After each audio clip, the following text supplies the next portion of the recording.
6 साल के आए तो उनके लिए विचार अभ्यास व्यवहार अभ्यास और चालू है, तो उनको क्यों क्यों क्यों धीरे धीरे धीरे धीरे उनके अंदर डालते जा रहे, क्यों हो रहा है, ये क्यों हो रहा है, वो क्यों हो रहा है, आप समझ गए? तो उनका अभ्यास हो जाता है, तो क्या हो रहा है, क्यों क्या और कैसे,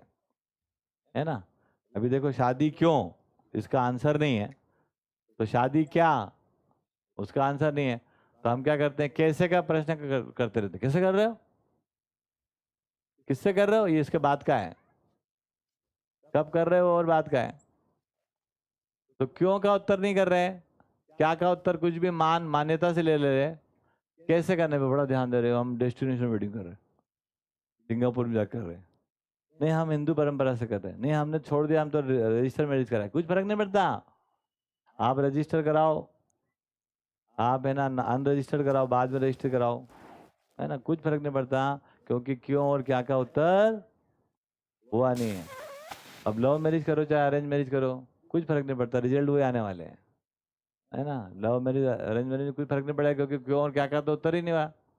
खाली इतने अंतर होता है। मेरे से लोग पूछे कुछ तो अंतर होता है, मैंने कहा अंतर होता है, इतने होता है कि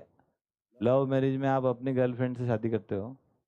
आज के ज़माने में, और अरेंज मैरिज में किसी और के गर्लफ्रेंड से शादी करते हो। अब तो ऐसे ही है ना, क्योंकि 100% लोग तो बॉयफ्रेंड गर्लफ्रेंड हो ही गए, तो इसमें ये स्कोप खत्म हो गया कि आप अरेंज करके अरेंज मैरिज में आप अपनी गर्लफ्रेंड शादी करो तो फिर लव मैरिज हो गई हो, तो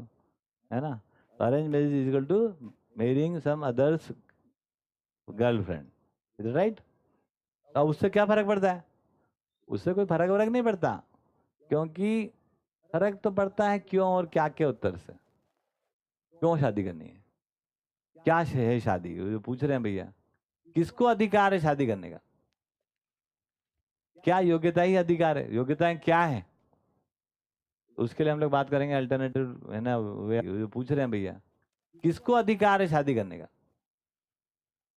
क्या योग्यता ही अधिकार है, योग्यताएं क्या है, उसके लिए हम लोग बात करेंगे अल्टरनेटिव, है ना, वे ऑफ लिविंग जो आएगा ना, अभी अपन बात करें इसमें। तो फैमिली का एक स्ट्रक्चर है, उसको उसका विकल्प में अभी हमको समझना पड़ेगा, किस विकल्प कैसा परिवार चाहिए अपने को, तो जैसा परिवार चाहिए उसके हिसाब से आपकी योग्यता का अर्जन करोगे आप, फिर शादी कर लो, कोई मना थोड़ी कर रहे हैं। अब उम्र आ गई शादी करनी है, ये कोई शादी करने की योग्यता थोड़ी ना है ना। अगर उम्र से ही सब कुछ योग्यता मानते हो तो देश का सबसे बुजुर्ग आदमी को राष्ट्रपति बनाओ, उससे कम बुजुर्ग को प्रधानमंत्री बनाओ, बड़े लोगों को, है ना। तो ऐसा नहीं है कि बुढ़ापे में अकल आ जाती है, इज इट राइट। चलिए आगे बढ़ाएं बातचीत और